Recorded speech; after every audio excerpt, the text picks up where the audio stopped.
आज के विश्लेषण में स्वागत है। हमारे सामने एक काफी दिलचस्प वीडियो स्क्रिप्ट है जिसका शीर्षक है इकिगाई, लंबी और खुशहाल जिंदगी का जापानी रहस्य। जी। तो ये स्क्रिप्ट जो है ये इकिगाई की अवधारणा को मतलब कॉन्सेप्ट को समझाने का दावा करती है। जी। इसे लंबी और खुशहाल जिंदगी का जापानी सीक्रेट माना जाता है ना? हाँ बिल्कुल।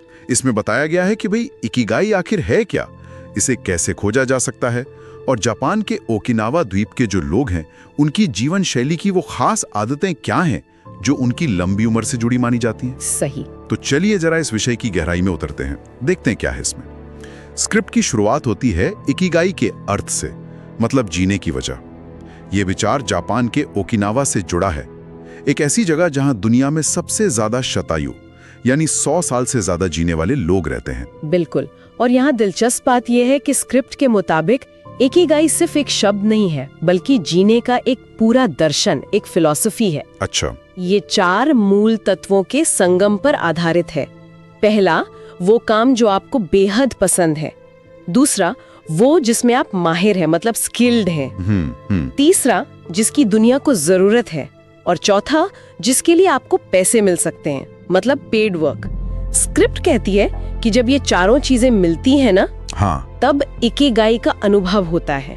और ये चारों तत्व सिर्फ एक चेकलिस्ट नहीं है, ये हमारी जो बुनियादी मानवीय जरूरतें होती है ना, जैसे कुछ करने की आजादी, काबिलियत का एहसास और जुड़ाव, उनको छूते हैं, जिससे गहरा संतोष मिलता है। ये बात तो है। स्क्रिप्ट इस पर भी जोर देती है कि इकिगाई आखिर जरूरी क्यों है। ये सोचने पर मजबूर करती है कि क्या हम जो काम कर रहे हैं उसमें वाकई खुशी है, क्या जिंदगी में कोई साफ उद्देश्य महसूस होता है या बस दिन कट रहे हैं। हाँ, ये सवाल बहुत अहम है क्योंकि स्क्रिप्ट यही बताती है कि सच्ची खुशी और लंबा जीवन सिर्फ पैसे या आराम से नहीं आता, बल्कि जीवन में एक स्पष्ट उद्देश्य होने से आता है। सही। इकिगाई हमें अपने अंदर झांकने और उस असली उद्देश्य को खोजने में मदद करता है, वो वजह जो हमें सुबह बिस्तर से उठने की प्रेरणा दे। तो फिर सवाल उठता है कि इसे ढूंढा कैसे जाए। ये सुनने में तो बहुत अच्छा लगता है, पर क्या ये वाकई प्रैक्टिकल है, खासकर आज की भागदौड़ भरी जिंदगी में? स्क्रिप्ट कुछ कदम सुझाती है इसमें। हाँ, बताती है। पहला, खुद से पूछना वो कौन सा काम है जिसे करते हुए मैं समय भूल जाता हूँ, मतलब जिसमें बिल्कुल खो जाते हैं। हाँ, ये पहला कदम है आत्मचिंतन का, सेल्फ रिफ्लेक्शन का। दूसरा कदम है अपनी प्रतिभा पहचानना, वो कौन सी चीजें हैं जिनमें आप स्वाभाविक रूप से, मतलब नेचुरली अच्छे हैं। तीसरा, ये सोचना कि आप अपनी प्रतिभा से दुनिया की कौन सी जरूरतें पूरी कर सकते हैं या कौन सी समस्याएं हल कर सकते हैं। और चौथा, क्या इस काम से आजीविका चलाई जा सकती है, मतलब पैसे कमा सकते हैं। लेकिन क्या ये दुनिया की जरूरत को पहचानना या इन चारों का एकदम सही संतुलन ढूंढना हमेशा आसान होता है? मुझे तो नहीं लगता। बिल्कुल नहीं। और स्क्रिप्ट भी कहीं ना कहीं इशारा करती है कि ये एक आइडियल सिचुएशन है। ये समझना जरूरी है कि ये संतुलन हमेशा एक बार में या आसानी से नहीं मिलता। हाँ, ये तो है। ये एक प्रोसेस है, आत्म खोज की एक प्रक्रिया। कई बार जीवन के अलग अलग चरणों में किसी एक या 2 पहलुओं पर ज्यादा ध्यान देना पड़ता है।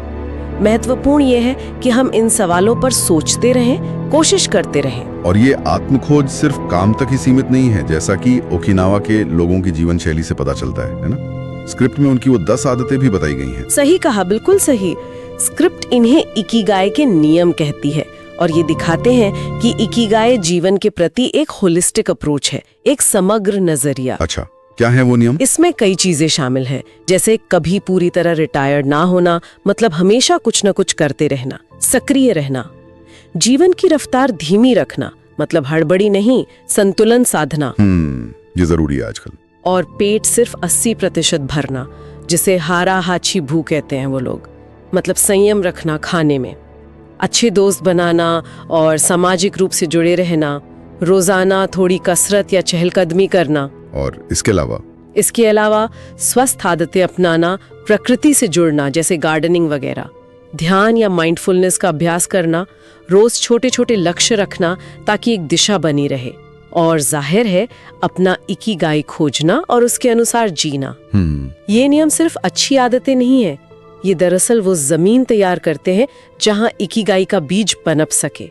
सक्रिय रहना, लोगों से जुड़े रहना, प्रकृति में समय बिताना, ये सब उस मानसिक और शारीरिक स्थिति को बढ़ावा देते हैं जहां आप अपनी इकिगाई को पहचान सकें और जी सकें। स्क्रिप्ट में एक उदाहरण भी दिया गया है शायद।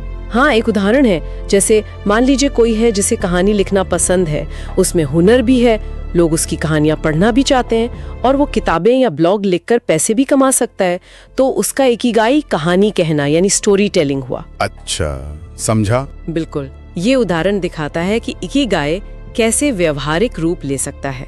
तो कुल मिलाकर निष्कर्ष यही है कि इकिगाई जीवन को सिर्फ काटने के बजाय उसे उत्साह, उद्देश्य और ऊर्जा से भरने का एक तरीका है। जैसा स्क्रिप्ट कहती है, यह जीने की वजह खोजने का आह्वान है, एक पुकार है। तो स्क्रिप्ट का मुख्य संदेश तो स्पष्ट है, अपनी जीने की वजह या इकिगाई को ढूंढना महत्वपूर्ण है। लेकिन यहाँ एक विचारणीय प्रश्न उठता है जो स्क्रिप्ट सीधे तौर पर तो नहीं उठाती। क्या? वो ये कि क्या इकिगाई हमेशा इन चारों पहलुओं मतलब पसंद, कौशल, जरूरत और कमाई का एक आदर्श, एक परमानेंट संतुलन होता है, या फिर ऐसा भी हो सकता है कि जीवन के अलग अलग पड़ावों पर इनमें से किसी एक या दो पहलू पर ज्यादा जोर देना भी उतना ही सार्थक या शायद जरूरी हो सकता है। ये सोचने वाली बात है। हाँ, इस पर सोचिएगा जरूर।